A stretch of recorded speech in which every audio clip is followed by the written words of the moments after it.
Welcome back to the special report around mental health in construction. My name's Andy Stevens, I'm going to be your host, and following on from the success of last week, huge amount of conversations going on social media and direct messages, we are going to do another episode this week and one more next week before we start the news. So straight back into it, I'm very pleased to announce Steve Kerslake, founder and CEO of Construction Sport, is back.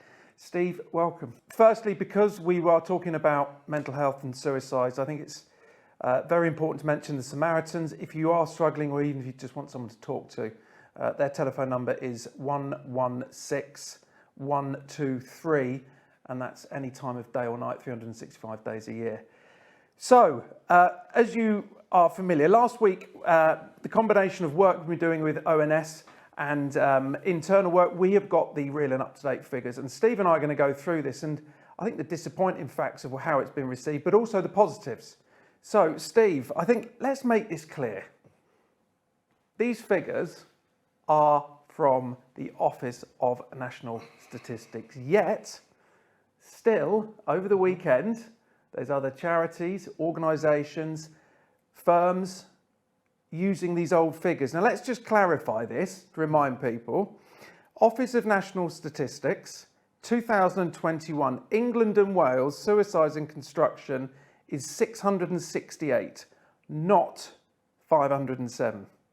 And then the most up-to-date figures, which we were the ones to exclusively break last episode, sadly an 11% increase to 749 in England and Wales in 2022. Steve, why are people still using these old figures? Am I missing something? No, I think it's worrying, but I've seen it. We've been interested or kind of amongst this topic now for the last 10 years, I suppose, and it just shows a little bit of naivety, but how little interest there really is on the topic. People don't. All big organisations don't actually care, and you can see that from, I've seen a little manifesto stuff this week with regard to government at the moment as well. Nothing's in there about mental health and construction. They all just want to carry on building. I actually see there's quite a lot of stuff out about potholes more than it was actually about suicides in construction. So it's a hard topic, and I've pushed for years for this, but it is a tough one to get people interested. Now why aren't the top organisations in this industry going, guys, let's have a chat, we want to see about more of what you've got there and how we can come together to help. You're not seeing that, and I think that just shows the brutal honesty from this industry, the fact that they're not really ready to change. I think that's the ultimate thing. If you care about anything in life, personally, commercially, career, you put everything into it to do the best you can. Yeah. That's human nature. The fact that it is Mental Health Awareness Month, I think, is it Pride Week last week or this week? Not you, and there's obviously, many areas to raise awareness. That seems to be quite a token thing for construction companies, mainly the bigger ones. Yeah. LinkedIn, social media, website, and then next week or month, it's something else. Is it too much flag wavy box ticking? 749 being the figure isn't 1 week a year that's happening. It's every single day of the year now. More than one, more than two now. Not a working day, not Monday to Friday. This is 7 days a week. 2 point something is taking their own life. And we speak about them as numbers and that, but there's people and families behind every single one of them. There's also 749 cases of suicide related to construction there, what aren't investigated by the HSE. I'll preach about it all day long, but it doesn't get investigated. So it's not a workplace problem in the eyes of HSE. So because of that, the companies that are then responsible to a certain degree for many of these deaths, and we know that because we have evidence to prove that on our side of it, Construction Sport, that suicide, the work situation does play a factor, but the HSE don't take that into consideration. So it gets passed to the coroner. So the coroner doesn't look any further behind, actually, apart from the method of suicide, should we say, than that. They won't look into the backstory. The company has no policy or no legislative law to look into the situation behind that suicide because the HSE doesn't push that. So nothing gets done about it. And we can see that day in day. And until legislation changes, I don't think you're going to see anything but rising, all these figures. It's a sad, sad world. We'll talk about that in a second. But one thing I really want to say is I'm going to be blunt. This is obviously a positive network of shows. We want to inspire the next generation, create a lot of positive change. But if you're watching this and you work for yourself, part of a big organisation, if you actually care, do something about it. Get in touch with Steve at Construction Sport. Get in touch with us here at the Build Network, because putting up things on social media or on your website, I think it's a bit of an insult. We don't need more research. We don't need more surveys. We don't need this and that. We need change now. Because that 749 in 2022, that is someone's best mate from work, someone's son, someone's sister, someone's neighbour. And I think we need to work together to get the figures right and work together to get the change. Because personally, I think it's a bit of an insult now. Please have consideration to those poor families and loved ones that have been left behind. But back to that point you just made then, Steve, about working together and getting some sort of legislation. I actually think it's a good thing we've got this election coming up, because Conservatives have been in 14 years, I think. Nothing's happened. Maybe, by the looks of it, I'm no crystal ball worker, but if Labour get in, hopefully they can start looking at this with a different set of eyes.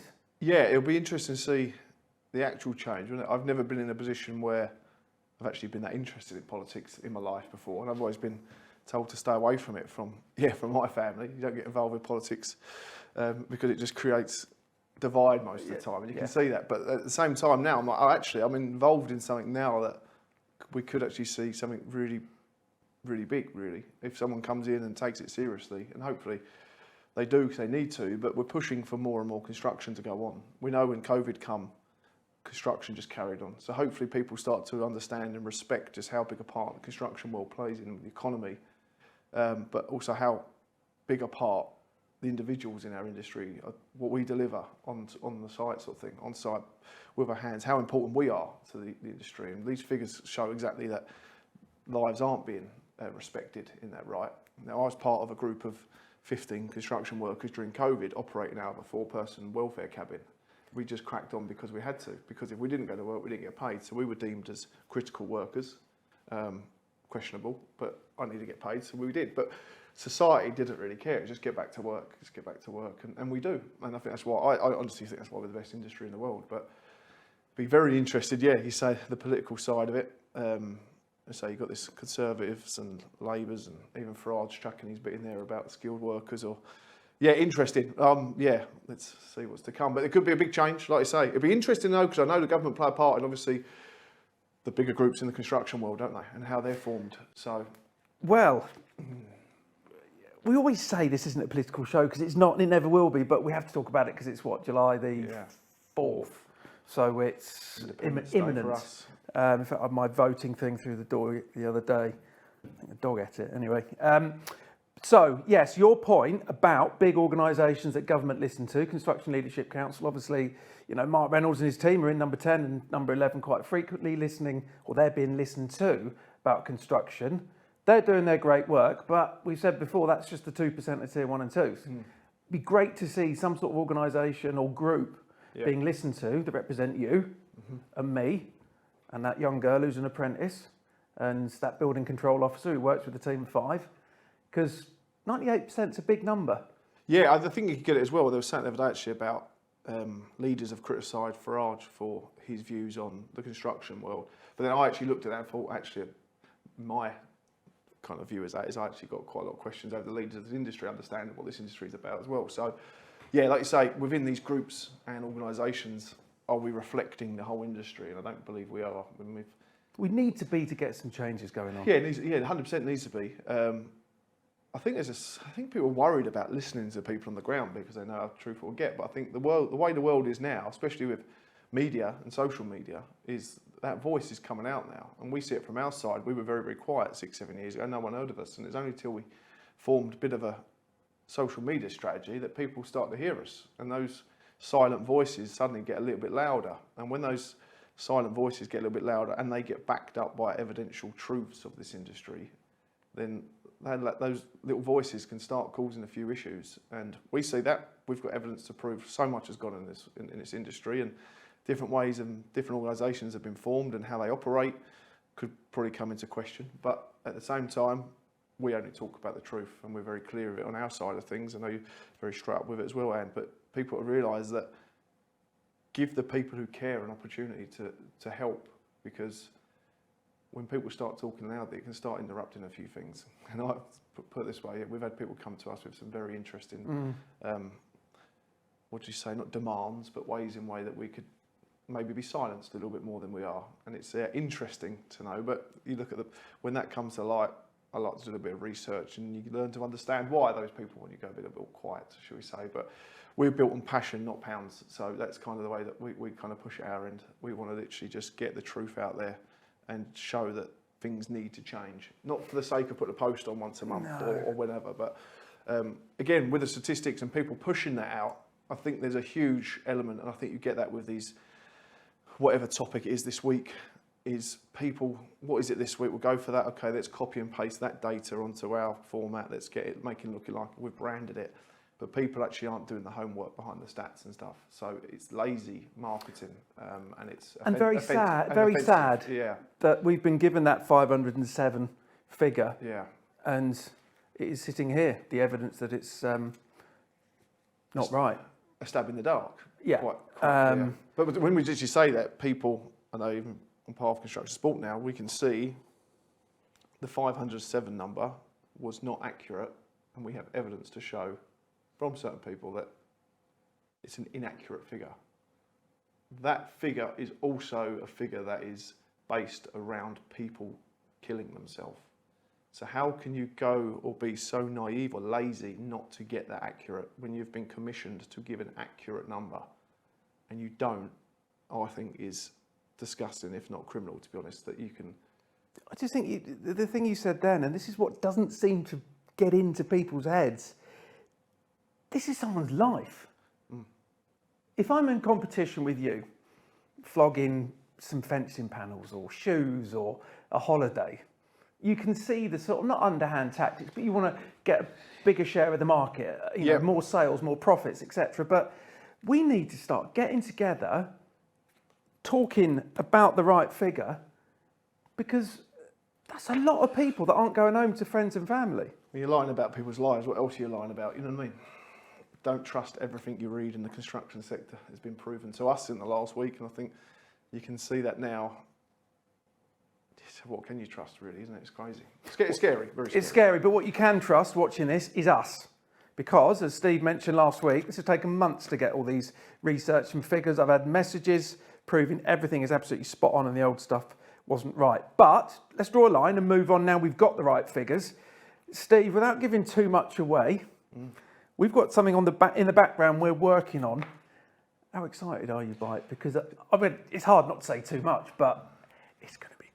Yeah, I think it's another level of, now we're being taken seriously, isn't it? We've noticed over the last 2 years with certain things and publications or a few bits of media that we've been fortunate to be part of in the last 2 years that's brought us kind of up a peg or two every time. And obviously the opportunities that have become just from talking last week is now people go, let's actually take them serious now, because again, talking about people's lives, and if it's not respected or dealt in the right way, it can be very, very damaging for organisations not to want to be a part of it or not to be invested into it from a passion point of view. And if you actually care about this industry changing, you've got to care about the fact that too many people are killing themselves. And 749 we know is clearly too much. One's too many, but that. Yeah. I think you said about it on a post, if you add in Republic of Ireland, Northern Ireland and Scotland, it's even more. We don't know the numbers, 100%. But it'll be even more. We've had multiple over the years come to us in London, Irish-backed firms or Irish-backed companies, Irish family-based companies whose workers are back in Ireland at the weekend and take their own lives there. And we've got a handful of those people. Now, they wouldn't be taken into account here because they're not part of it, but they're London-based construction workers living in Ireland at the weekend, back home. They take their life back home. That won't be factored in. So there's a number of them I personally know. We know Scotland are suffering hugely. We went up there just a few weeks ago and spoke to a number of leading kind of businesses and individuals, and you can see just the need for more support around suicide in construction in Scotland. and that obviously reflects Northern Ireland as well, because those figures are not in there. Now, they operate differently. There's different organisations the way they report suicides, especially in terms of occupations, is different. But when we can't be accurate for all of them, because we haven't got that's why we don't shout numbers out, like obviously some other people have, but we know that what we've got is accurate to the T with the Office National Statistics based on England and Wales. So the ones that you mentioned there going back to another country, Yeah. Scotland, Northern Ireland, Republic of Ireland, and again, this is part of my dialogue with Office of National Statistics, and this is a really important point as well. So when I talked about white-collar office workers, so MDs, CEOs, HR, whatever department you're in, that was included in this code, which gave us the 749. But interestingly, from them, they said if the information received was MD, HR supervisor, or any other position, without mention of a specific industry, we would allocate pseudo-codes, which are not contained in these tables. So let's say you mentioned it. If you've got a couple of weeks off, or you're between jobs and you're working in a pub or delivery driver, so without dwelling on it, these figures probably are a lot worse. Unemployed, you lost your job. Yeah. Haven't got a job. You've signed on for a couple of weeks just to keep money coming in. Yeah. So moving ahead, bringing this episode to a close. Have you got any hope in your belly? That's not your belly. Your belly, that we're going to get somebody or a company come forward and go, guys, let's work with you, because I think that's all it needs. Yeah, definitely. It is literally that, isn't it? It's what can we put in place? What is taken serious? Not what can we sell course-wise to take this serious? Not what can we put on a poster. Yeah, well, again, let's do some research. Let's do some data. Let's do this. And I know so many of these companies now who come to us and want to commission research and studies. And why is that? Because they're based around data companies. And what is data? Cash, ultimately. And it's so clear to see what more data, what more information, research do you want to do that's going to give you the answer now? Like, multiple industry or multiple organisations have collected so much over the last year. It must be costing millions and millions of pounds. And where's it got to us? A higher rate of suicide. So scrap it all. Just literally put that in place. Again, I'll say it all the time. Get companies focused on supporting their staff in any way, shape or form. Get people making sure their work environments are a healthy environment. Make sure people enjoy themselves, go to work. Don't have people getting the fear on a Sunday night because they're going to work, and then on a Friday night, can't wait for it to be over. So they get hammered on a Friday night, hungover on a Saturday, beer fear on Sunday night, then back to work Monday sort of thing. It's just cycle. Cycle. And it's just, it's overcomplicated, and it's been made into a massive, massive cash cow.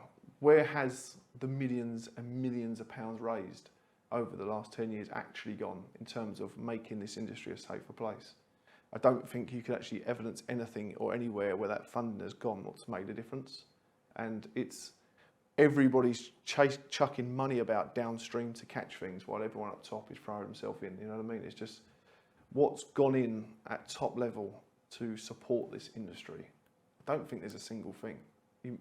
That's not even touched on the mental health first aid stuff. But aside from that being obviously what it was or what it is and what it's proven to be, what has actually been done at top level to change this? And the industry all knows that you can't manage the industry without changing legislation in terms of asbestos, Grenfell Tower, all these things over the years. Falls from height, harnesses everywhere. People still do it, I get it. But every time those things keep on happening, they put something up top of legislation with the building regs or whatever it is, within the HSE work kind of Safety at Work Act, that gets put in there to make sure it's, because everyone knows everybody can then preach from the same Bible as such, and everyone's got the same lines to follow.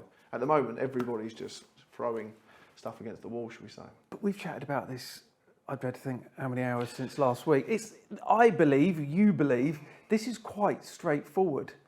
Yeah. Going into work happy, enjoying your work. The big thing, accountants, productivity with your Excel spreadsheets, you're going to get workers working better, which means more profit, quicker jobs being turned. Maybe we're missing something, mate, but to me... They set it up with me as well. I think the reason something hasn't been put in place because it's hard to monetise it. I think that's what people look at in terms of making a pound from it. And that's, I think, why you've got these cheap courses being chucked around. But If people keep falling from height, guess what we can do? Put millions of pounds into harnesses. If people keep on, getting crushed by machines, what can we do? Put millions of pounds into machinery safety. You can physically put something into place to try and prevent that. It is a lot of time more bloody paperwork or more kind of procedures for the person on the ground to go through in terms of in PPE, but you can physically create something and pull it in the hands, whereas mental health is so complex and behind the scenes that everyone goes, oh, we don't know what to do with this, we don't know how we can make a few quid out of this apart from creating a course that's irrelevant. So then people don't do anything, and I think that's clearly what the case is, I personally believe. Yeah, and I agree, and I think anyone watching, if you work for yourself or a tier 1, tier 2 or micro SME, if you think, do you know what, I'm watching these two, I want to do something, I want to help, get involved, can you please get in touch with us? All the details are below, but Construction Support, the Build Network UK. Once we get something up and running, which we're working on in the background, and we have a few companies working with us, this will domino. And I really think it will create this positive change we need, working alongside the new government as well. I believe things are in a good place. So Steve, to finish with, if you look down your camera there, the lens, what would you like to say to anyone watching? Because I think after last week, a few people might be wanting to get on board. Yeah, I think people need to understand is we are serious. You know what I mean? Like, doesn't get more serious than from our side of it. The stories we hear from families that come to us, from the stuff that we unearth and ways practices in the construction industry have been operated. We're more than willing to be loud about everything we see and hear because we're as transparent as we can be. But if you are serious, please put your morals where your mouth is in a way. Probably the way to say it's not all about the money. It's more about this is wrong. Let's do something. 10 years ago we said it was wrong. We delivered a load of stuff, and look at where we are now in a worse place. So let's not be here in 10 years' time talking about 1,400 workers or whatever it's going to be if we don't change things now. So all starts today, really, isn't it? Well, it does. Yeah. It is the start. We've put everything behind us, all the false figures and the way it was done. This is a great opportunity to start from fresh. And, you know, we've got an event as we record this on a Monday morning. We've got an event tomorrow. So as this is going out, we'll be at an event on Tuesday. And I think, you know, we've got some wonderful stuff going on. We've got some brilliant people getting involved. So as a company owner or MD, CEO, board member, associate director, whatever you are, please get in touch with us because I think you're going to want to be part of this before you're left behind, and then everyone's going to be playing catch up because we're going to be setting things in place. Steve, thank you. No, thank you. It's been a great opportunity again. The last week's been very interesting, isn't it? So we couldn't have been here without your hard work, Anton. Massive respect for that one. And like I say, it's just, yeah, we're here, aren't we? And the show must go on in a better way, shall we say. It's the beginning. It's the start of something very special. As Steve and I alluded to, we are working on something in the background with quite a few others, and it is going to be unbelievable. So as a company, if you want to get involved, support us, be part of it, because wouldn't it be great this time next year, we're sat here saying the numbers have gone down, and that is where we want to get to.